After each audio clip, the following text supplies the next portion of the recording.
বিমান তো কোনোদিন চুরি হইতে পারে না, সরকারের অনুমতি ছাড়া তো কোনো টিকিট নিতে পারে না, এটা তো অবশ্যই সরকার জানে।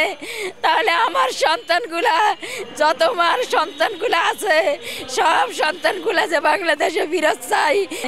আজকে আমার ছেলেরে হাসতে হাসতে 2 বছরের কন্ট্রাক্টের নিচে বলছে ছুটি হবে না, কইছে 2 বছরে এগুলো কোনো ছুটি নিবে না। হ্যাঁ, এই ছেলে 1 বছরের ভিতরে ছুটি দিয়া দিছে, কোনো টিকিট কাটতে দেয় না, এইভাবেই ছেলে দিয়া দিছে ওরা। কোনো আমারে বলেও না যে ওই দালাল ওই দেশে, ওই দালালে ওই জায়গায় থাকে, ওই কোম্পানিতে থাকে, লোক নেয়, হাজার হাজার লোক নিতে আছে, মহিলা পুরুষ সব নিতে আছে। এমন সপ্তাহ নাই 2000 3000 লোক না নিতেছে। ওই কোটি কোটি টাকার মালিক হয়ে গেছে এখন বর্তমানে বাংলাদেশে। আগে আসছিল 2 ইয়াতে অফিস, এখন এসে 1 নম্বরে অফিস। ও কোনো ওর কাছেও গেছি, ওর কাছে মোবাইল দিছি, ভয়েস পাঠাইছি, ও কোনো গুরুত্ব নেয় নাই। ওকে দেখছি, এটা বলে আপনার ছেলে ছুটিতে গেছে, আমার ছেলের কোনো টিকিট কাটতে দেয় না।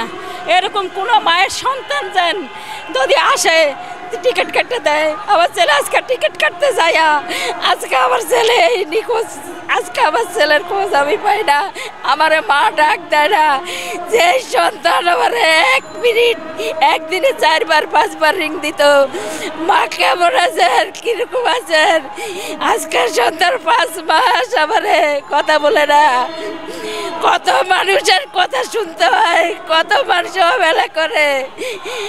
আমাদের সন্তানগুলা যে সরকার অনুমতি করে বিনীতি করে আমার সরকারগুলা যেন আমাদের লোকগুলা বাংলাদেশে আইনা দেয়, আমাদের লোকগুলা। এটা সরকারের কাছে আমার অনুরোধ, আমার সরকারের কাছে দাবি, আর কোনো লোকে যেন সরকারের অনুমতি ছাড়া তার কোনো দেশে যাইতে পারে না।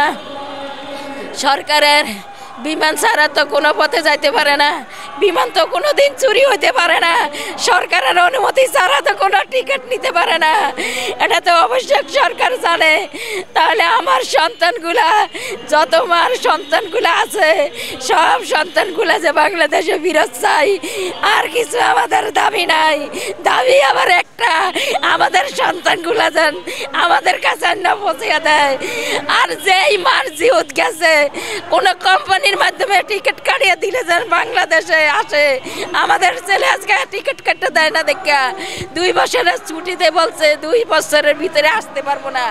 এই ছেলে 1 বছর না হইতে আমার ছেলে ছুটি নিছে, নিয়ে টিকিট কাটতে দেয় না। আজকে টিকিট কাটতে আইয়া আমার সন্তান, আজকে আমি মা ডাক শুনতে পারি না।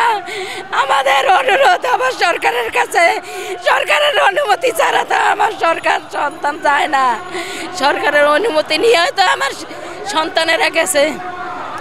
আমি বলছি আমাদের একই সন্তান, এখন দেখি না হাজার হাজার মার সন্তান, বাবা মার সুখে লেগে গেছে, ফ্যামিলির সুখে লেগে গেছে, বাংলাদেশের উন্নয়নের লেগে গেছে। আজকে আমার ছেলেরা কোথায় আছে, কেমন আছে, খাইয়ে আছে না না খাইয়ে আছে, মা জানে না, আমার সন্তান জানে না।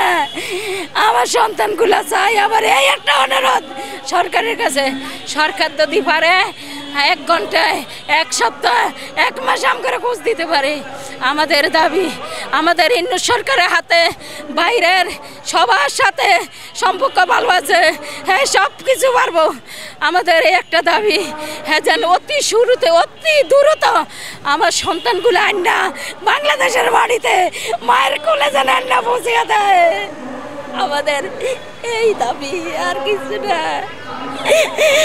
আমাদের সন্তানগুলা, আমরা তো বাংলাদেশ সব জায়গায় গেছি, কোনো জায়গা বাদ নাই। এই সারাদিন যাই, 2টা 3টা বাজে একটা ভিক্ষুক মানুষে গেলে দাম দেয়। আমাদের কোনো দাম নাই স্বরাষ্ট্র মন্ত্রণালয়, আমাদের কোনো রাশিয়ান কোম্পানিতে, আমাদের কোনো জায়গায় আমাদের কোনো মূল্য নাই। আমরা সব জায়গায় যাই, দিচ্ছি কইতে 5 মাস 6 মাস হয়ে যেতেছে, 7 মাস 8 মাস হয়ে যেতেছে, আমাদের সন্তানের একটা খোঁজ পাই না।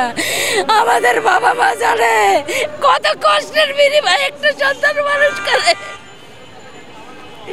আমাদের সন্তান পাটবল না, সিটার না, আমাদের সন্তান মানুষের বাচ্চা। আমাদের সন্তানগুলা দেন আমাদের কাছে, বাংলাদেশের সরকার আমাদের কাছে না বুঝিয়ে দেয়। আমি দর্শকের কাছে জায়গা জায়গা আল্লাহ পাক শক্তি দিছে, ক্ষমতা দিছে সব দেশে যাওয়ার জন্যে, আমাদের সন্তানগুলা যে অতি দ্রুত আমাদের কাছে না বুঝিয়ে দেয়। আমি এই আমাদের অনুরোধ